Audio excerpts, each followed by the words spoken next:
What's up guys? So ngayon mag-assemble tayo ng Kawasaki Fury 125 na new breed. Ito from zero talaga pag biniyak nyo. Ito yung step by step process. So pinakauna sa lahat guys, make sure na malinis yung both side ng crankshell natin dito. Lalo na dito sa lalagyan natin ng gasket yan. So ako, ginawa ko, pinunasan ko talaga ng gasolina para sure nakakapit yung ating gasket maker dito guys, no. Yan, kasi hinugasan ko to ng diesel at alam naman natin yung diesel mahirap kapitan ng gasket maker yan kasi parang may lubricant kasi yan. So pag pinunasan natin ng gasolina yan, siguradong tutuyo yung aluminum nya. Ito pati ito sa kabila.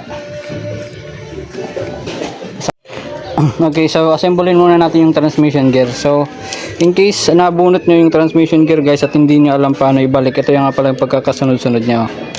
So una dyan, meron dyang washer yan, tsaka itong second gear na may bushing yan or collar.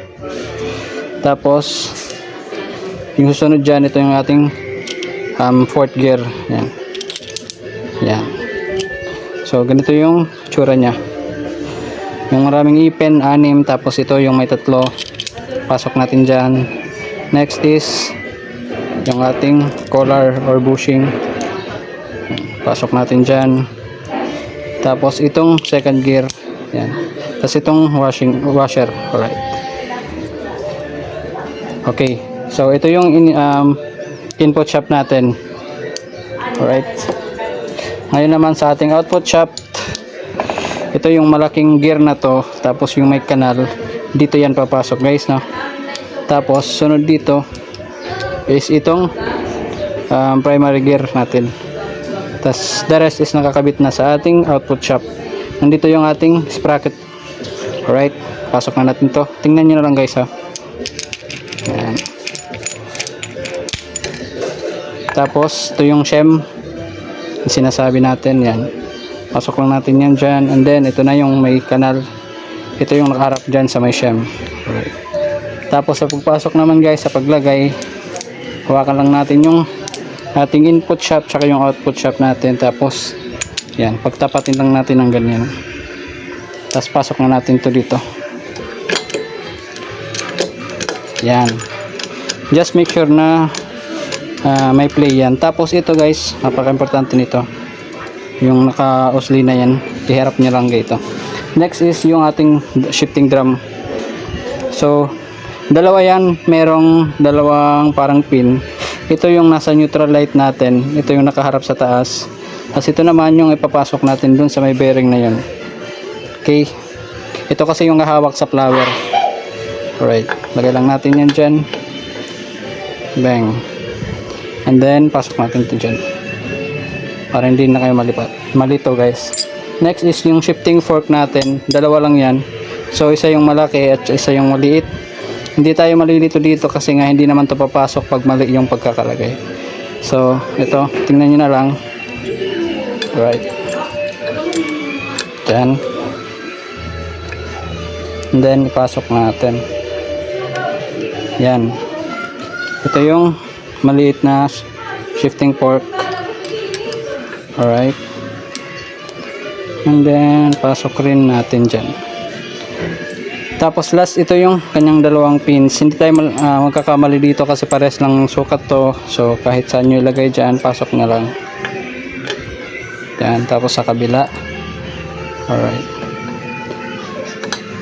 make sure guys na ito ay nandito sa loob, inner part, ha. Yan.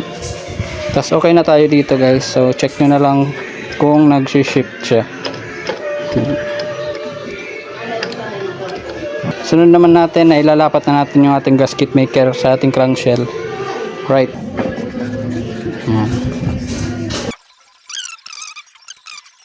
Yan, after nating malagyan yung dalawang sides ng ating crankshell, huwag natin kakalimutan yung ating mga dowels guys, no. Napaka-importante nito. Yan. Tapos dito. Right.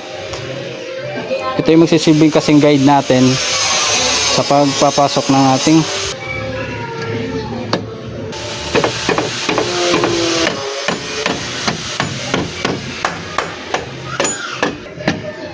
yan. Tandaan lang guys, ha.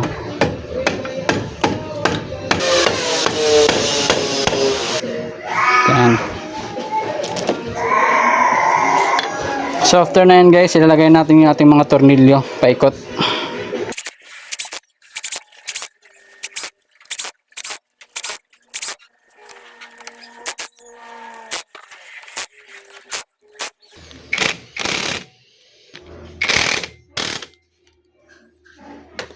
Yan, sakto na yan.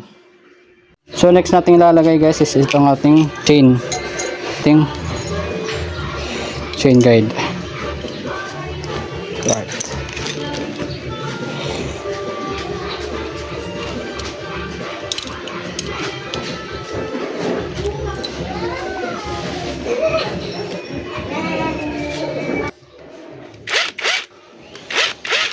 Socket. Tapos natin ilagay yung ating chain tsaka yung chain guide. Ilagay na naman natin tong para sa stator natin, tong one way clutch para sa ating starter motor. Yan. Diyan siya nakalagay, and then pwede natin ilagay yung ito para sa ating magneto.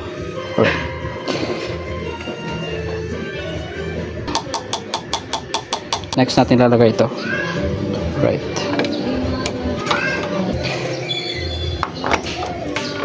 Yan.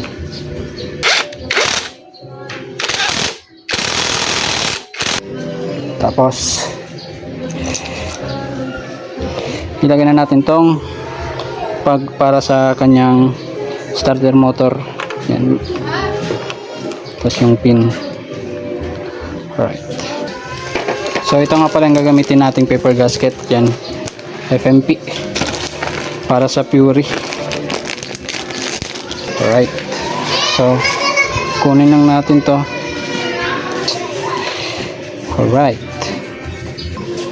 Alright, tapos nyan lagay natin yung paper gasket.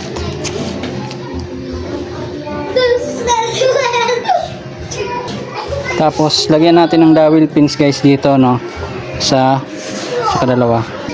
Saka pwede natin ilagay yung ating magneto side cover, yung may stator. Alright, gusto tayo dito sa kabila naman tayo. So dito na natin ilalagay yung ating shifting rod. Right. Pasok lang natin yan dyan. Right. Kasi pag hindi natin yan nilagay, mahirapan tayo mamaya. Sunod naman yung flower. Yan yung flower na sinasabi ko.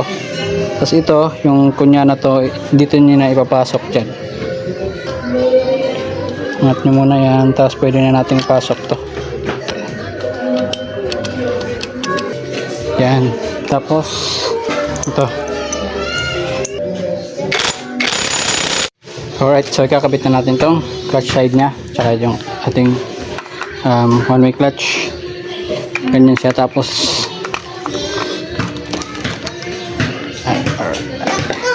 itong isang ipin, iusog muna natin. Yan. Isa lang. Para hindi siya nag-iingay. Ganyan siya guys. Tapos sabay natin ilalagay. Ito.